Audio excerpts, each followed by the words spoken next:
Yeah, that fucking skeleton.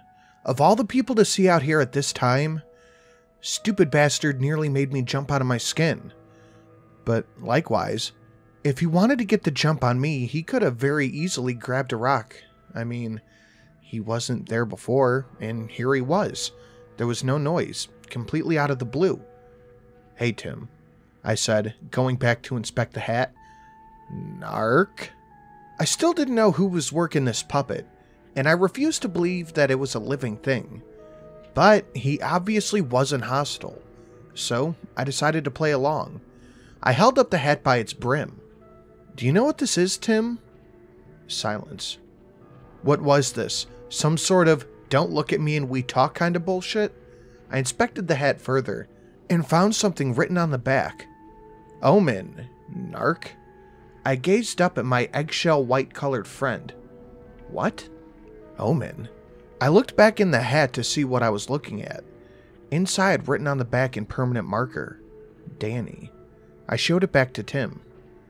"Do you know a Danny by any chance?" Once again, I was met with a stone silence. Brilliant. Found an ominous omen of a child's hat with a name, and yet the only person I can ask right now is playing peekaboo fucking 20 questions.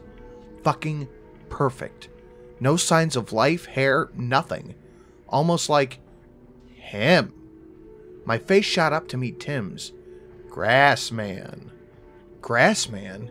Forgetting how he finally directly spoke to me, what was this Grassman? There were no leaves on the hat as I looked, and there was grass everywhere. Literally. It's a forest, but not one bit on the hat, not a drop of filth at all. Who is the Grassman? Tim once again answered with silence. Ah, great. Back to fucking tiddlywinks. Fuck this. I placed the hat in the pocket of my coat and hopped on the ATV. Thanks, Tim. I turned back to the skeleton. And despite me thinking my sanity was slipping, I said, "Sorry for cracking you on the skull." I stopped. Huh, that's funny because you're a I looked back and Tim was gone. Of course. The drive back was pretty quiet, thank God. Between something always poking its creepy fucking head around a tree and sneaking up on me, having some peace and quiet was pretty good. That is, until I reached the front gate. "Look, man, I can't let you in. Wait till Dwight gets back in, I'll help you." "Wait till who? Look, man, there's goddamn ghouls out here, man. Let me in." It was the same guy as before, talking to John through the intercom receiver. His Bostonian accent was much more apparent when he yelled. "Just wait. Oh, here's Dwight now." I parked the ATV in the center of the driveway at the front gate. "Hey, he snapped his fingers, trying to find my name, although I never told him Dwight. "Dwight, that's it, Dwight. That's it, sure it is. I thought I told you to head down the road." "Come on, man. It's fucking creepy. It's like fucking spooky out here. Can I just stay for the night?" My next look read, "Are you actually kidding me?" The guy's face didn't really read any real danger. When you work the job as long as I have, you can really read a person's face.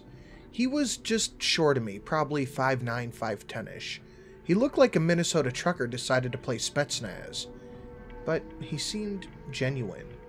I finally agreed with a sigh. "Alright, I'll talk to my boss. You can stay for the night, but you stay in my sight at all times."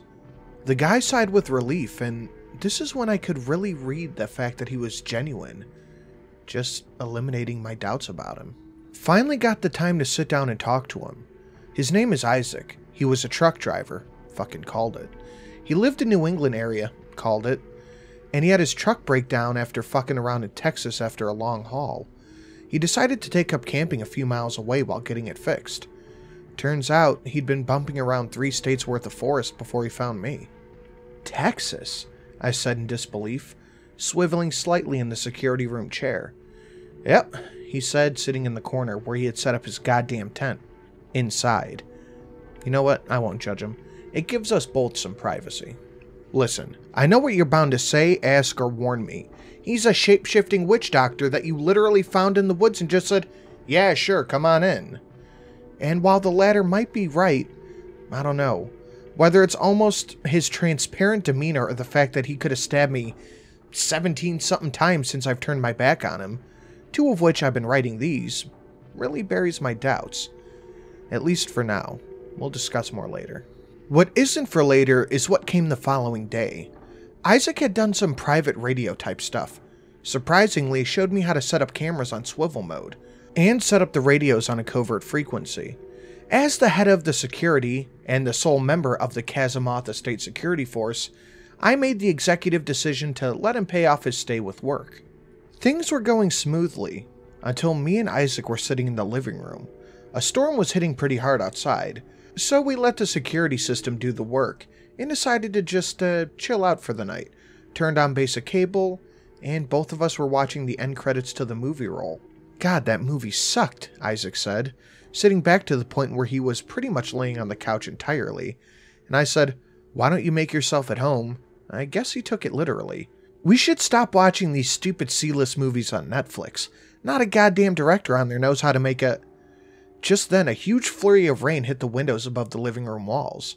We could pull a camera out right now and make the goddamn best found footage short. It's a damn app. I laughed. Funny because, well, it was true. You might be asking, why are you telling us this? Well, it's because things went from 0 to 60 fucking thousand as our laughter was cut off when John came walking in. Well, more running into the living room. Dwight, someone's calling for help. I bolted upright, as did Isaac. What? There's a kid on the radio. For reference, what he's talking about is one of the motion trackers. While primarily they're around the wall, we did place a few periodically throughout the trail, and here's how it works. One of them senses something in the area, and it records the footsteps in a sort of circle, and it records sound. Through the rainfall, we could hear the sound of a kid crying for help, screaming help, from what we can fathom, to no one in particular. It was on tracker number 6, the most northern tracker, near the northern arch of the trail. You're not actually going up there, are you? Isaac asked with futility as I zipped up my waterproof overcoat. If there's a kid out there, oh, come the fuck on. I zipped up the coat, more like a 2-back trench coat. Like there were flaps that helped to shield my pant legs and my back. He met me face to face. You've seen what's out there, but I've seen a whole lot more. The things out there, especially in this part, will lure you. Imitate whatever. I've heard that kid's voice out there 6 fucking times a week, right outside of my tent flap. You're walking into a trap. I found the kid's hat today. I looked him dead in the eye before chambering around in my Winchester, clipping it on the belt with a load of magazines. You may have heard something else, but my gut tells me there's a good chance he's out there. And what if it's not a goddamn kid? What if it is? Are you going to tell me you're going to be the one to tell his What do you mean? What's out there? We both noticed John by the doorway. The kid was smart. He had a good head on his shoulders. But God, if I hadn't seen the look on his face. Pure fucking confusion. The same look I had while patrolling that one night. Isaac sighed. Are you telling me that this kid has lived in the haunted fucking woods for God knows how long, and he doesn't know what's outside? Isaac! The trucker quieted down before clearing his throat. We'll tell you later, kid. I looked John dead in the eye. Your dad will tell you later. Isaac on the radio. I grabbed a small radio clip to my utility vest. Testing, testing. The voice came through the other headset. The kid's continued cries for help sent shivers down my spine. Looking out onto the rainy, pitch-black night, sitting on the ATV, rifle in my sling. The only light coming from the goddamn glorified moped I was on. That made the pit in my stomach grow even more. But then, it sank. Maybe it was knowing that there was a kid out there. Maybe it was, as I say, the 308 strapped to my back. Maybe it was knowing that I was half a mile down a dirty path, ATV half battling the dirty mud for supremacy. My mind needed to be a shield right now. It needed to be forged out of fucking iron. The giggling in the forest and the flashing shadows didn't really help. Dwight, come in. Isaac's voice bellowed from the radio. Dangerously, I pried my left hand from the handlebars that had been gripping it. I'm here, Isaac. Nearing the bend now. Dwight, the kid, he's... I still didn't know, even after inspecting it, whether it was the water, the mud, or something else that made the radio go dead. But before I knew it, my hand was right back on the handlebar as my front tires came to a halt, nearly knocking me over the front. What the fuck? I asked. The ATV was still on. I tried to reverse. The back tires tried anyway. The front tires did, but stopped. They were snagged on something. I looked, and dread fully overtook me. A line of barbed wire stretched out across the muddy path, and both tires were completely snagged. And after trying to reverse, now was tangled in it. Fuck. I tried to reverse, but to no avail. I gazed at the barbed wire, trying to see how long it was, where the end was. The end led off the road, and I saw it tied against 2 opposing trees. Fuck! I was fucking set up. I should have listened to Isaac. I should have listened to that feeling in my gut, underneath all the sense of bravery and child rescue shit. I unstrapped my rifle and I sat half-mounted on the ATV, and I listened. Through the rain, it goddamn still sent shivers up my spine. The giggling, the voices. You know how they say things sound inhuman? No, you don't. You don't know until you know, until you've heard it. A low pitch, too low to be human, whispering, laughing. I wiped the rain out of my eyes trying to get a good look, and I see yellow ahead. Yellow and red. Is that the kid? Is it? It looks like him. He was just barely out of the range of my ATV's lights. Danny! I yelled at the top of my lungs, trying to get the kid's attention. And then, meters above where the child's height should be, I saw a pair of eyes, in a color that I can't even describe. The kid, no.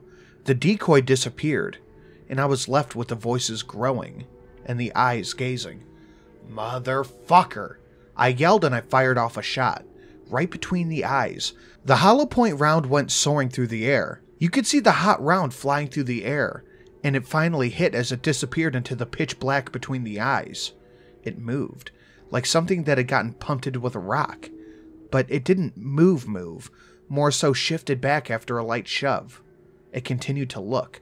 I worked the bolt, causing the casing to fall out and the hot casing hissing in the cold rain. I fired again. The shot went flying, but again, whatever it was, maybe its flesh was just too thick. I didn't even have time to think, because the storm finally decided to crack lightning near us. God, I really wish it hadn't, because I got a good look at what I was shooting at. Something no man, woman, or fucking child, anyone, was meant to see. Turns out, I was correct about my surveillance when I said the flesh looked bloated. The nails were dark from broken blood vessels and black rings. Milky white eyes, dilated pupils. I don't remember much else from what I shot at. I was too fixated on the dozens standing behind it. I've been deployed. I've wore high-tech body armor, carried an M4. I know this setup. This kind of setup is meant to stop a convoy. This is meant for a target. It's a fucking ambush. I don't care if anyone calls me a wuss security guard. I don't care if you think I'm a coward. I grabbed the ATV keys and I fucking ran. I booked it. And I made Usain Bolt look fucking out of shape. The sounds. Fuck, the sounds. I could tell they were all around. Thankfully, I knew the path and I knew where I was going. But they were following me, toying with me, snapping branches to my right, low-pitched deep giggles from my left. They sounded like they were right next to my face. I had to run. I was in free fall, out in the open, exposed. Fuck! Why didn't I listen to... Then, the figure dead in front of me. It jumped out trying to surprise me, maybe just 5 meters ahead. No time for an accurate rifle shot. Not even enough time to unsling it. Primal instinct took over. Flight couldn't get through, so fight did. I laid what I counted now 9 rounds into the thing. It was smaller than the ones back there, much smaller. After it jolted from a majority of the 9mm cartridge, I slammed my shoulder into it and pushed past it. The way the skin looked made you underestimate its density. My shoulder ached. It felt like I tried to ram a fucking tree. But whether it was my shove or all the rounds, it stumbled off the path. I kept running, half wobbling as I couldn't quite catch my footing. I tried around the bend but failed.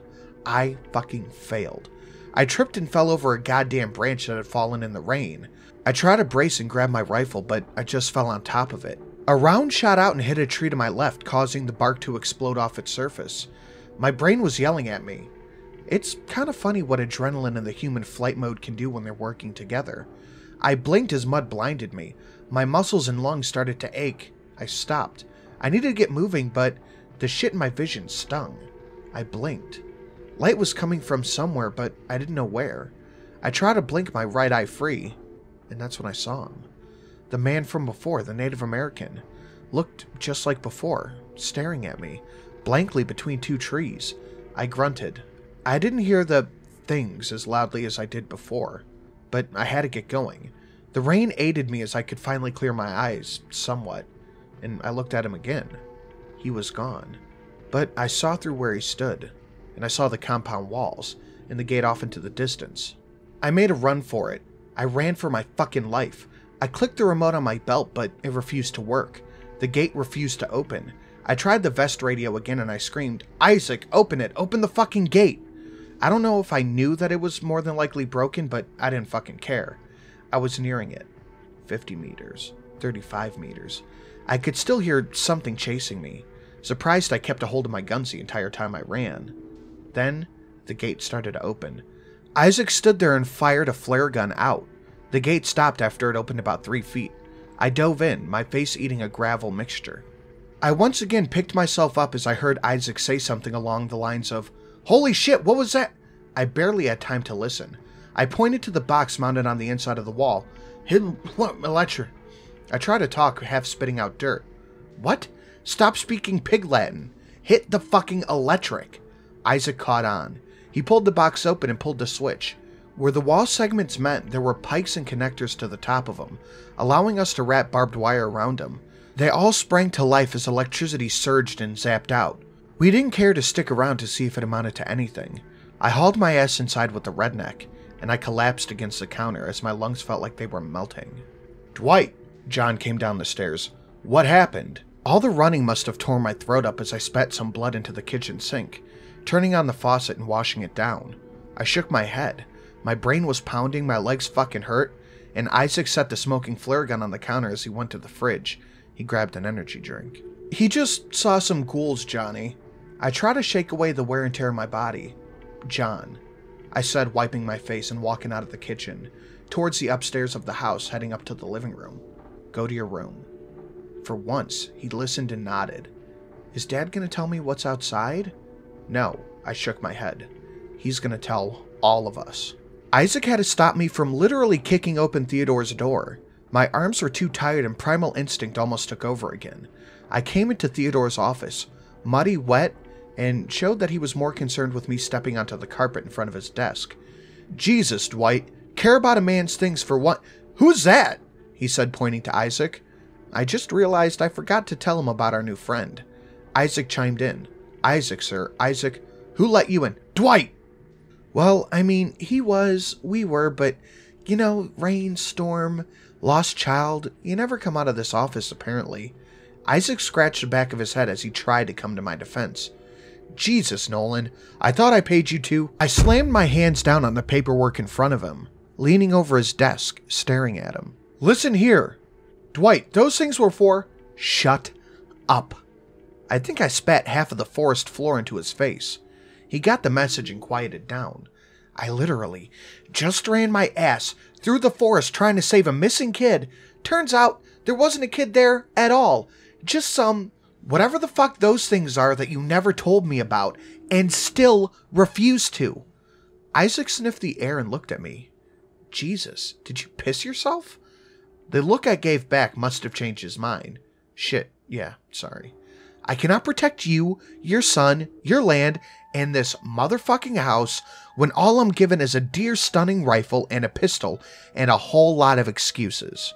"Bullshit." "Dwight, I really don't..." "Oh, yes, you do.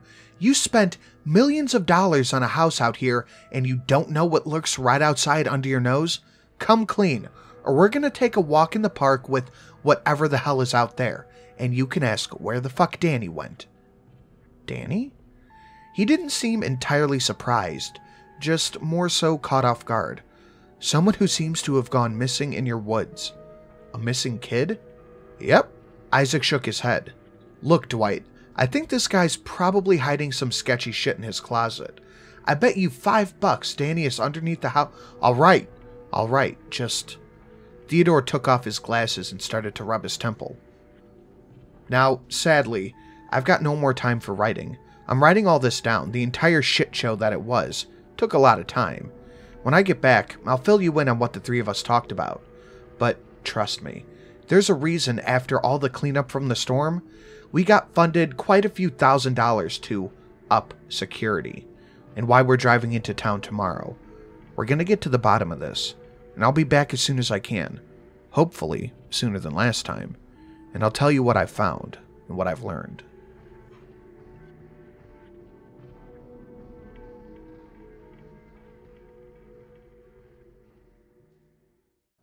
I would like to thank all of the lovely patrons listed on screen right now. Dan R, Chaos X, JY Pyromancer, Hayden MH, Ethan A, Daniel H, Maximilian Charles P, Go Cute Puppy LLC, Young Sykes, and Dark Side of the Bear. Guys, thank you so much.